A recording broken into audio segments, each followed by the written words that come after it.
Hello and welcome to In the Kitchen with Mary Mac. Today's recipe is for peanut butter pie, which is not baked. Well, the crust is baked, but the peanut butter pie part isn't. This is a really good recipe for peanut butter pie. It's not overwhelmingly sweet, which peanut butter pie tends to be, and it's really good. I found a really good crust for it too. I usually use a graham cracker crust, but I found this recipe for a really interesting crust that works so well with this pie. I can't wait to try it on some other pies because it's just it's a really good crust. And of course, if you've listened to my podcast much, you know my love of oats. So this crust has oats in it, of course. So here's the recipe. This is the crust, and you want to make the crust in advance and let it cool. So just remember that when you're doing this, you can make the crust and let it sit for about an hour and then start working on the pie filling. So it's one of those ones you can do a load of laundry or watch a show or whatever while you're waiting. You can even make your crust the day before if you want to. So here's the crust recipe. 1.5 cups of quick cooking oats, 1/3 cup of brown sugar, 2 tablespoons of flour, and 1/3 cup of melted butter or margarine. This is a crust you could also make vegan also by using a vegan spread to melt instead of the butter.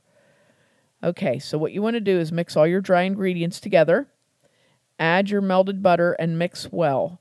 And then you're going to press it into a 9-inch pie dish. Press it into the bottom and up the sides and keep working it around with your fingertips to spread it evenly. Because what will happen if you don't do that, the corner gets really thick, which I discovered the first time I made this recipe. So just kind of watch that you don't get any thick spots. And if you just keep gently pressing with your fingertips and working it, it'll work up the side of the pie plate and you can kind of even it out a little bit. Once you get it how you want it, bake it for 20 minutes at 350. And then you're going to take it out and put it on a cooling rack and don't fill it until it's completely cool. Don't say, oh, it's almost cool and fill it. Don't do that because your filling will melt. You don't want that to happen. So let your crust cool completely. Now here's your filling. 8 ounces of cream cheese softened, 1/2 cup of creamy peanut butter. I use Jif, which is very peanutty, excellent peanutty flavor. 1/2 cup of powdered sugar, 1 8-ounce tub of Cool Whip, and 1/2 teaspoon of vanilla. So for your filling, you're going to beat the cream cheese, peanut butter, and powdered sugar until well blended. Then add the vanilla and mix well. And then you want to fold the Cool Whip in. Fold it in and then beat it with the beaters once you get it folded in good, which is what I did because folding it doesn't mix it well enough. But I don't like to beat it right off the bat because, I don't know, Cool Whip just tends to like attack you when you do that. So just kind of get it folded in pretty good and then give it a bit of a beat with your beaters.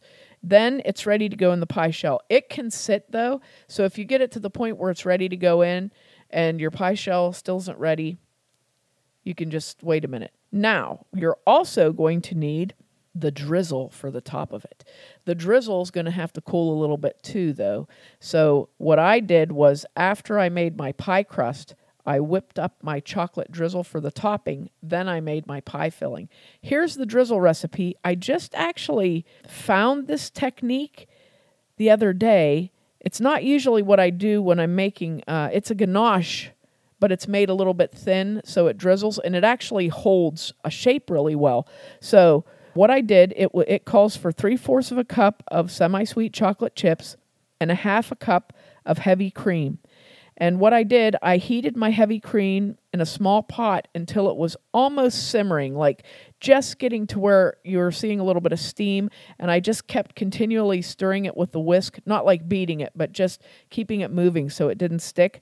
And once it got hot enough where you could tell it was getting hot and you could see that little bit of steam coming off, I took it off the heat and poured it over my 3/4 cup of semi-sweet chocolate chips, which were sitting in a glass bowl. And then I took my little whisk and I just carefully, slowly stirred and stirred until those chocolate chips were all melted. And what it did was it allowed the chocolate to just melt on its own pretty much. And it got this beautiful, shiny, glossy texture to the ganache. It came out really, really nice, but it was thin enough that I then put it into a bag to drizzle it onto the top of the pie.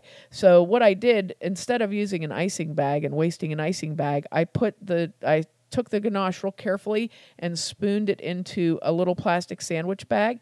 I spooned it all in there and pressed the air out and just sealed it and let it set until I was ready to use it, where it could also cool there, you know. So it was just nicely sealed in there, protected, and sitting and waiting while I whipped up my peanut butter pie filling. So you make your peanut butter pie filling, and then you have to be real careful about putting it in this particular pie crust because some of the oats might be a little bit loose in there. So just plop your peanut butter pie filling all around in there, and then real carefully just move it with your spoon until it's a little bit rounded up in the middle and comes down to the edges of your pie crust, sort of like a little dome on there, you know. And then take your drizzle, once it's cool, it should feel cool to the touch, and snip the end off the bag. And be careful about how much you snip off. You don't want it to be too big, but you don't want it to be too small. So if you snip the corner off so that about an 1/8 inch stream of chocolate can be squeezed out, that's like almost perfect. And then just take that little bag and drizzle it back and forth on top of your peanut butter pie until you get how much you want on there. If you don't use all of it, you can put that into another bag or container and seal it and keep it in your refrigerator for a week. And if you use it, if you do something else during that week, for example, I made a bundt cake later, which we're going to do also a podcast on, and I ended up using that for the drizzle on my bundt cake. So this recipe will be repeated. But I really like doing it this way because usually the way I do it, I usually heat the cream in a pan and put the chips in and do it all at the same time. And this way it actually cooled a lot faster. The chocolate melted while the cream was, how would I say that?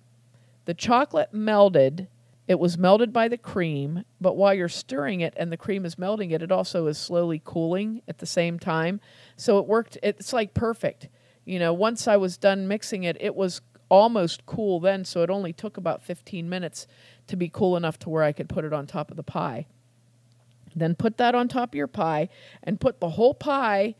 I would recommend putting it in a container or something, but put that in the refrigerator for about, I don't know, maybe an hour or two and let it cool and set up, and then it's ready to serve. This is a really good peanut butter pie. I've had a lot of people compliment me on this who are peanut butter pie aficionados, and they really liked it because they said it wasn't overly sweet, and I really don't care for peanut butter pie, but I liked it, a very small slice of it.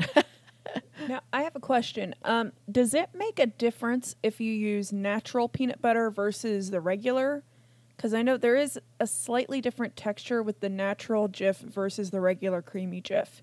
There's like slightly less oil, I think. I'll tell you what, when I made it with the regular Jif, there were tiny drops of oil separated on the top of the pie. But when I made it with the natural, I didn't have that.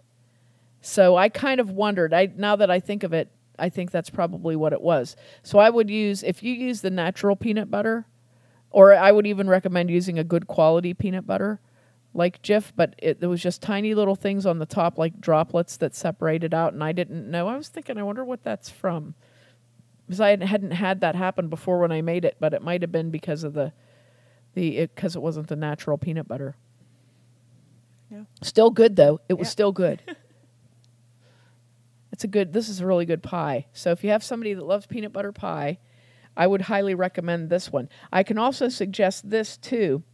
You could make this pie, number one, this would be a good candidate to be a vegan pie because you could, like I said, if you use the crust, if you use the vegan margarine spread in place of the butter, it would work just fine. It would work absolutely fine. And then in the regular ingredients, they make a very nice quality vegan cream cheese. You can get Cool Whip topping that is dairy-free. You can get those types of whip topping that's dairy-free. So that's really all there is in it. So you could do that. You can also make this sugar-free if you would like to. You can make it sugar-free by, in the crust, you can use sugar-free brown sugar or a sugar substitute. Sugar-free brown sugar? Yep. Yeah.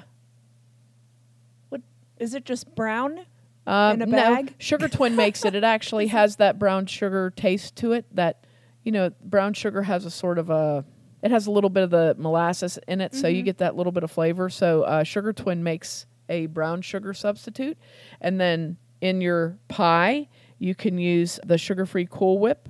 Eliminate the powdered sugar, just don't use it. And use the peanut butter. Most peanut butter doesn't have sugar in it unless it's incredibly cheap peanut butter.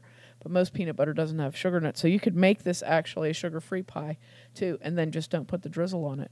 I really like this crust. I'm excited to try this with some other things just because it's the crust actually, I think, in my opinion, the crust makes the pie because peanut butter, for example, the Girl Scout cookies that have the peanut butter filling have an oat cookie to them.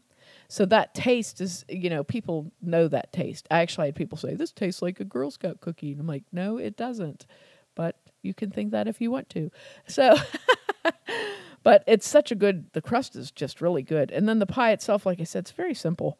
It's a simple pie to whip up quickly. So if you enjoy peanut butter pie, you'll enjoy this. And this just has those little things that kick it up a notch, like that nice ganache drizzle on the top, like the oat crust, just a little less peanut butter in it than most peanut butter pies.